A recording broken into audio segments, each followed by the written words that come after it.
It's time for this week's episode of Brandon's Sports Talk, featuring in-depth interviews from those who are trending in the world of athletics. And now, here's the host of Brandon's Sports Talk, Brandon Pate.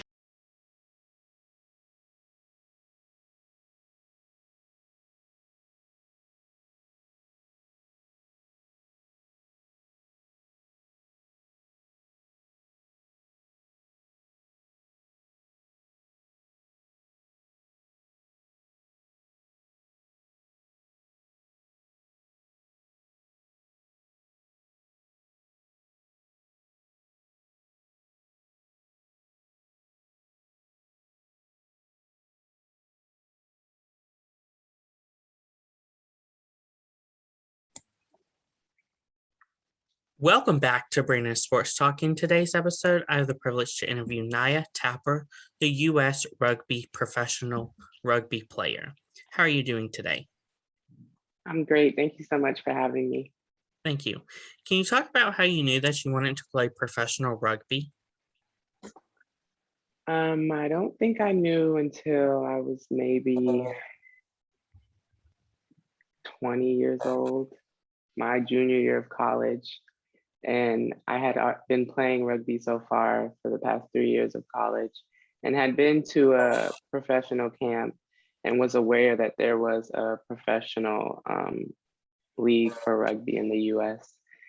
But I never really wanted to be a professional athlete. So I kind of was really focused on my academics and getting my degree and kind of getting a 9 to 5. But as I realized how much I loved the sport over the years and how good I was and how good I could be, and the fact that at the professional level, you can also go to the Olympics, I think that's when I was like, okay, I'm going to do this. This is what I want to do. Can you talk about, of course, what it was like playing rugby in college at UNC Chapel Hill? Mm-hmm. It was very fun, a lot less stressful than the professional league. It was just for recreational purposes. It was a way for me to stay into the sport realm, but still be able to focus on my grades and enjoy the college life. And so I made tons of friends. That was kind of the first experience I had of true diversity in terms of race, religion, who you choose to love, all those types of things. So I was exposed and enlightened during those 4 years on my rugby team by some amazing people. I had a great coach who helped me get to the professional league. So shout out to him. It was just fun. Like there was no pressure. Like if you lost, you lost. If you won, you won. It was a great learning environment. It was fantastic. I had a great 4 years at UNC playing rugby there. Can you talk about, of course, for my listeners that don't know what rugby is, what it is, and then what a typical day is, a game day is like? Yeah. So with rugby, you have 15s and you have sevens. They're two different leagues. 15s is 15 people on the field on each team, so 30 people total, and sevens is 7 people on the field on each team, so 14 total. With sevens, you play about a 14-minute game, so 7-minute halves. And for 15s, you play an 80-minute game with 40-minute halves. So 15s is a lot longer, more people, less space, a little more slow paced, a lot more contact. And then sevens is a lot faster, a lot more of scoring, a lot more space to run around. I think a lot more exciting as well, but also very tiring, even though it's only 14 minutes. Rugby, some of the main rules is that you have to pass backwards. We don't wear any pads, you just have your mouth guard and your uniform on. So I think that's a special thing about it. And another thing is that the rules are the same on the boys and the girls side. So I think that's really cool. A typical game day for us, we're usually waking up very early in the morning, having some breakfast, connecting with each other, getting to the field and doing let me try to remember what they call it, a primer. So just like something to wake us up, get us connected. Maybe we'll do some warm-up drills for our legs, do some passing around to get the ball in hands. And then we'll kind of chill for a little bit, and then we'll hit the quote unquote 50-minute rule, which is basically 50 minutes before the game starts. And that's where we'll start taking our electrolytes, fueling our bodies, getting suited in our uniforms, getting our cleats on, and then going out there and warming up and getting ready for the game. And we kind of do that 3 times a day because we have 3 games each day for 2 days, so 6 games total on game days. And so it's a very long day, very tiring. Sometimes you have time to sleep in between, sometimes you don't, but that's part of the game. Ooh, that is very tiring knowing that you have games back to back to back. Yeah, even though it's 40 minutes, it's a rough schedule, but you get used to it. Of course, with rugby, is it a mixture of soccer and football combined? I would think so. That's how I usually describe it. It has a lot of elements of both sports in terms of how you score, how long the games are, how you can end up on defense or attack at any time. It has a lot of similarities from both those sports. What was it like to put on the UNC uniform during your college time? It was fun. I would say the uniforms back then were a lot different than they are now. We've definitely had some growth in that area, which is great. Specifically like the rugby shorts back then, I can just remember them feeling like cardboard, and now they're like smooth as silk. So seeing that upgrade has been amazing. Not just growth in the game, but in what we wear as well. UNC is a great college academically and sports wise. So it made me very proud to wear that jersey to show other people that I had accomplished something amazing by being able to attend UNC and also play for their rugby team, which was extremely good my 4 years when we were there. Can you talk about, of course, the 2016 season going to the women's 7th? Say it again, sorry. Can you talk about, of course, the 2016 season going to the women's 7? So 2016, January 1st was my first time moving to California to pursue a full-time career in rugby. I was pretty nervous because I don't have any family on the West Coast that I knew of. I was moving here by my lonesome, getting my car shipped out here and all my stuff, and just kind of hoping it all worked out for me. It was definitely a new environment, a new group of girls that I had to get used to, a new coach, a new style of training. I hadn't played sevens much before I came to the California, and that was the league that I was coming to play in professionally. So that was new, especially in terms of the fitness aspect.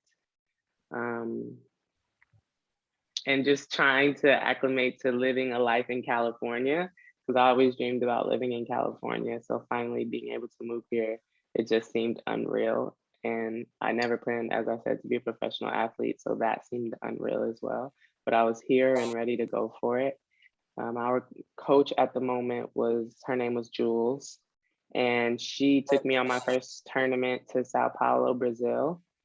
And that was super exciting. I didn't think I deserved to be there, but I was there. So I was like, okay, I'm gonna do whatever I can to, show my worth, not only to my coach, but to my teammates. Because that was something that was really important to me, was not only getting the likes of my coach, but making sure my teammates accepted me and felt that I deserved to be there, right there along with them. That tournament, I didn't play much until closer to the end, but when I did play, I scored my first try with my first touch of the ball. So that was just a rush of emotions for me. I was congratulated and embraced by my teammates. So that was a very special moment for me. And that was when I knew, like, okay, like I'm supposed to be here. I deserve to be here. And even after that, we ended up getting a new coach, and he ended up letting me go 4 months of being here. So that was definitely devastating because I've never been denied from sports. Sports was always my thing. So when he came in and was like, you're good, but you're not good enough, that was kind of tough to deal with. And, I was ready to go home and just be like, whatever, I tried. But I actually ended up staying because my parents were like, you can't go home. You gotta fight for this. And I thank them for that every day, because I wouldn't be here if they didn't make me stay. But yeah, he cut me, but he put me into a program that would allow me to get better and reach the level of skill that I needed to have in order to be there. So after another 4 months, he brought me back, and then all the way 4 or 5 years later, I've just gotten back from the Olympics. So it's been a journey. Can you talk about, of course, the 2017 season, winning the Women's World Cup? So we went to San Francisco for I think it was, for 15s. For 15s, correct? Mhm. So I hadn't been playing 15s for a while when that came around, just because I had kind of chose to stick with 7. So when 15s came around, it was kind of like a flashback of my college days. I was super excited to play in a World Cup, super excited to play on the team that I was on, and to travel to Ireland, which I will tell you is extremely beautiful. And if you haven't been, you should go. I actually got to be there for my birthday, so that was pretty cool. But that tournament was really good. We didn't win. We came in 4th overall, which was not what we wanted. Obviously, everybody wants to win the gold, but it was extremely well compared to what our program had did in the past. So we were pretty happy with the results. It was exciting. It was just an amazing experience, a once in a lifetime experience. And I've had a couple of those in the past 5 years. So life has been good to me. And it was something that is going to stick with me forever, something that will be on my resume forever. Those girls will be people that I'll be attached to forever. So I'm grateful for that. What was the moment like whenever you made the Team USA?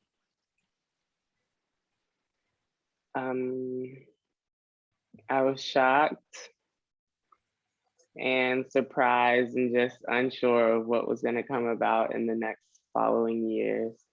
I was nervous because, again, I would have to move to California where I didn't really know anybody. I was young, so I was just like, what am I doing? Like, I really hope this is worth it. So it was kind of some insecurities about if it would work out, but I was so proud of myself. My family and friends were so proud of me. So it made it a lot easier to transition to the new world I was walking into. What was the preparation like getting prepared for this past year, going to Tokyo and competing? It was tough. Still are dealing with COVID. So it was a lot of remote training. And that was a little bit difficult for me just because trying to motivate myself when technically nobody's there screaming at me, telling me to run or lift or pass the ball. I had to find ways to be able to stay on my P's and Q's. So for me, it was finding accountability buddies to work out with during the time that we weren't able to come together and train because of COVID. But I think that helped me get more self-motivated, which was something that I really needed. So that was great for me. It gave me time to reevaluate my goals, reevaluate the steps in order to get to my goals, and also focus on building my brand, which I had time to do during our regular season, but not as much as I had during the off time we had because of COVID. So it was good. Once we got back and was able to train full time, it was nice to get back into shape and get reconnected with everybody, like figure out where we were so that we could do whatever we needed to make sure we were where we wanted to be when the Olympics came around. And I think we were able to do that. We were able to get back some of our amazing players who maybe were out for the last season. So it was good. A lot of ups and downs. Can you talk about, of course, getting prepared for going to Tokyo and what it was like in Tokyo, having no fans to watch you play? Mhm. Getting prepared for it, I personally was dealing with an injury 2 months out. So that was a little nerve wracking, realizing that you basically waited 5 years for this goal and it could possibly not happen. And I hadn't dealt with injury really at all throughout those 5 years leading up to it. So it was kind of like questioning, why is this happening now? But for me, I truly believe everything happens for a reason. So I took that to the chin and went to work to get back healthy and rehab, so that last 3 months before we traveled to Tokyo, I was just focusing on making sure that my injury was healed to the best of its abilities and to make sure I was in the best state to be able to go out there and perform how I needed to perform so that we can get the results that we wanted. we had a couple tournaments that we were able to play before we went in, not as much as we would have wanted, but we're a great team and we're very adaptable and we know how to deal with adversity. So it was nothing for us. We had a great tournament in LA before we headed to Tokyo, where we were able to have our friends and family in the stands because we knew we wouldn't have them in Tokyo. And then in Tokyo, not having the fans and like family and friends in the stadium, for me personally, it felt nice only because communication was a lot easier with my teammates on the field. It was less nerve-wracking for me, less pressure, even though I knew they were still watching from afar. And even like fans or not, when you're on the field, you don't really see it, you don't really feel it. Like you're just so engulfed in the game, and that's kind of what it felt like. It felt like another tournament. Once the whistle blew and the kickoff happened, it just felt like you were at another tournament. And then you walked off the field and you're like, "Holy crap! I just played in an Olympic game." So it was surreal at times, but we definitely created a lot of great memories to look back on. What was the moment like whenever you got to put on the jersey and you saw the Olympic symbol on the jersey, knowing that you made it, the 4 years that you worked hard for is finally here? It was fulfilling, I think, just because I had waited so long. I was still like on pins and needles because in my head it was like, you're not really here until you're on the field and you have that first kickoff. So in my head it was like, okay, I got to get through the training week. Okay, I have to get through the warm up. Okay, I have to make it onto the field. And then once that ball kicks in, you're like, okay, I'm officially Olympian. I officially did it. I made it. Like the dream has been accomplished, and that just felt amazing to me. And it was just a, a breath of fresh air, a release of stress, and I didn't have to hold my breath anymore. It was happening. So after that, I just stayed present and was living in every moment. What was the game days like in the Olympics? So usually we have 3 games a day over 2 days, but for the Olympics, we had 2 games a day over the span of 3 days. And I will say I didn't like it as much just because of how the games were spread out, where we would have one game very early in the morning, meaning we'd have to wake up at 5:30, which was rough. And then we'd have a game, our second game, probably not until 6-ish, 5-ish p.m. So we had these huge 7-8 hour gaps in between just to sit there and just be nervous and anxious and stress ourselves out. So it was very different. I don't know if we prepared ourselves the best we could for that situation, but as I said, our team is very adjustable and we deal with adversity well. So we found the best ways to deal with it as the days went on. Not as much sleep as we needed to get, me specifically. But you put all the hard work in right there so that when you come home, then you can get all your rest. What was that with the big time difference? How did that impact you?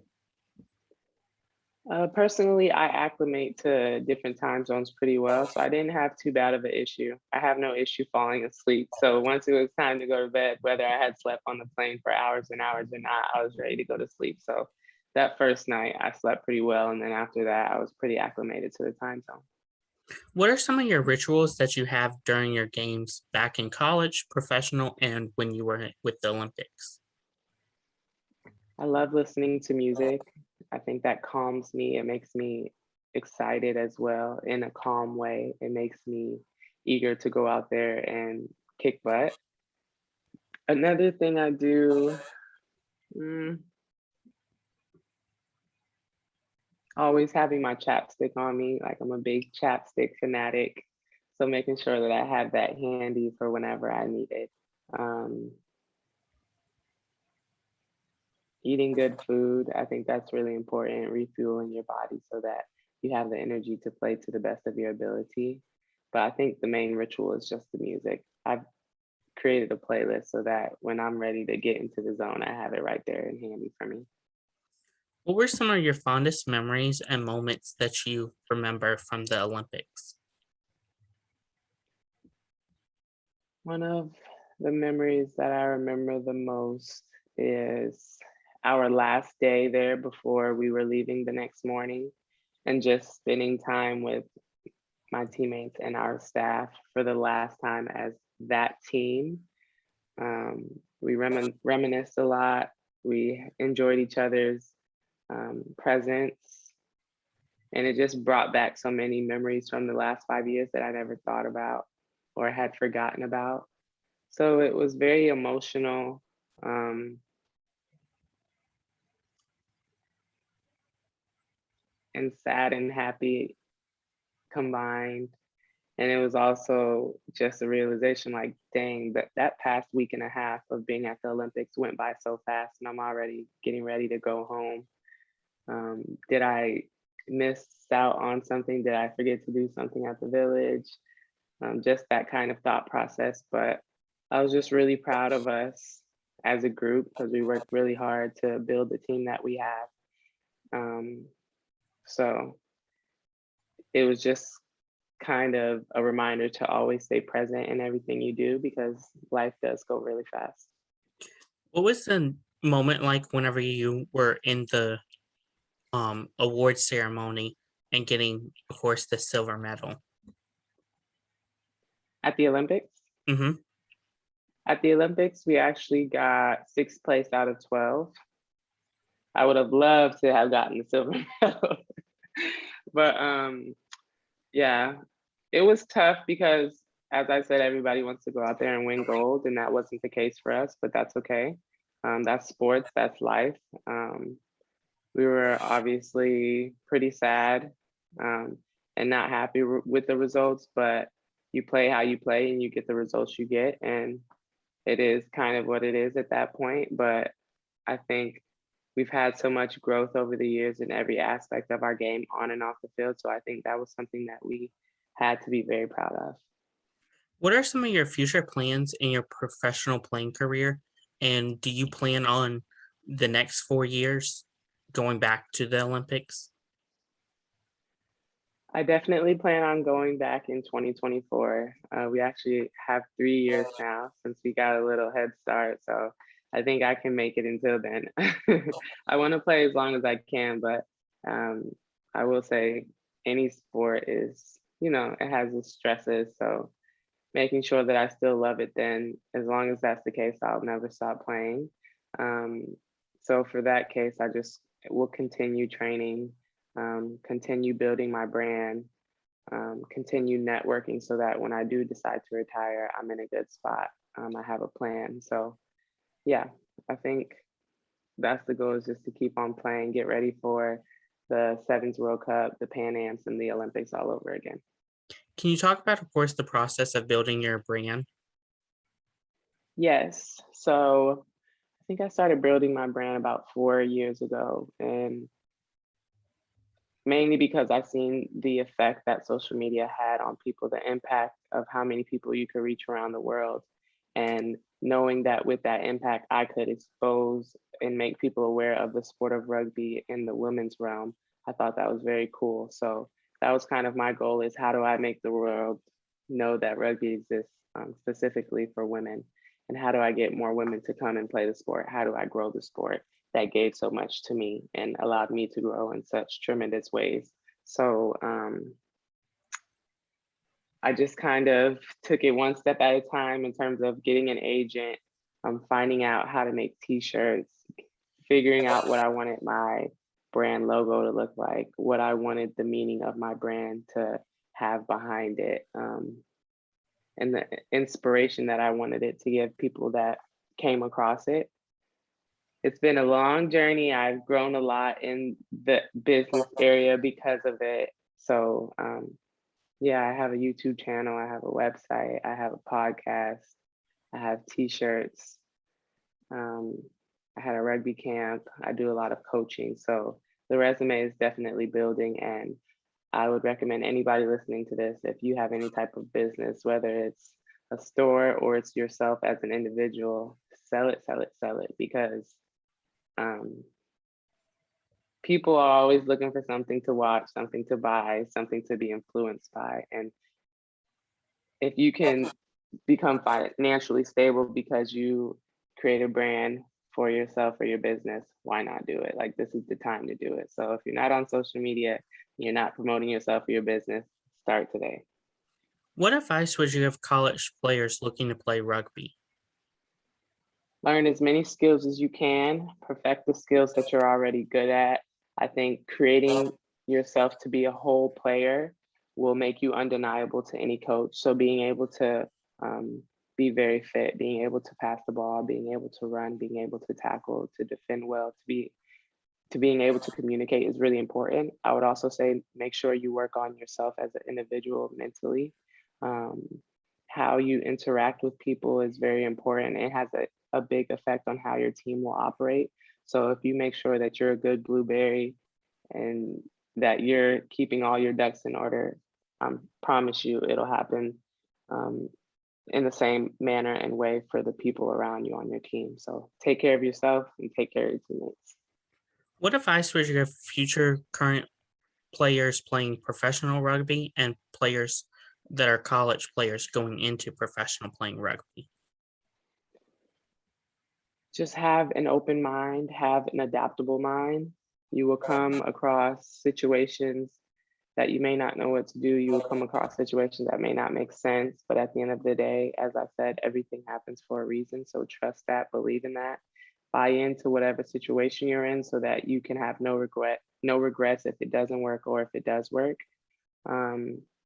Also, just have a plan, have a backup plan, because sports is temporary. Like, your athletic ability will not stay with you forever. So whether that's you getting your degree in college before you head to the professional level, whether that's starting your own business before you head to the professional level, or getting a side job to make sure that you're where you need to be if things don't fall how you want them to, I think that's the main plan. Just have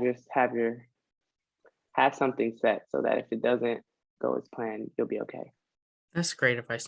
What advice would you give somebody looking to get into the first time going to the Olympics, or even how you are trying to go back to the Olympics? Keep working hard, I would say, and keep finding ways to get better. Never become complacent with the player you are. Even if you think you're at your greatest potential, you could probably get a little bit better. So keeping that mindset is what I would say is the best advice for people in that position. That's wonderful advice. Where can my listeners find you at on social media? So I'm on almost every platform, Instagram, Twitter, Facebook, LinkedIn. You could find me at Naya Tapper, as well as on YouTube at Naya Tapper. I also have a website, nayatapper.com, where you can learn more information about me. You can see some of my YouTube videos on there. You can also see my merch section on there if you wanted to get yourself a Naya on Fire shirt. I also have a podcast on all music platforms, Spotify, Apple Music, and we're sponsored and produced by With Sports, which is a platform that gives women a voice. So me and one of my teammates, we have a podcast on there called the Leo's Den podcast, where we talk about rugby on the field, but also rugby off the field and who we are as human beings. That's amazing. Thank you again, Naya Tapper, for your interview, and best of luck in your future and as you get prepared for this next Olympics. Thank you so much, Brandon. So nice talking to you. Thank you for having me. You're welcome. You can find Brandon Sports Talk on Facebook at Brandon Sports Talk, Instagram at Brandon Sports Talk, Twitter at Talk_Brandon, and you can find me on YouTube at Brandon Sports Talk. Don't forget to like, comment, and subscribe. Thank you again, Naya Tapper, for your interview, and best of luck. Thank you so much. You've been watching Brandon Sports Talk. Please feel free to like, share, and subscribe to Brandon Sports Talk on social media and on YouTube.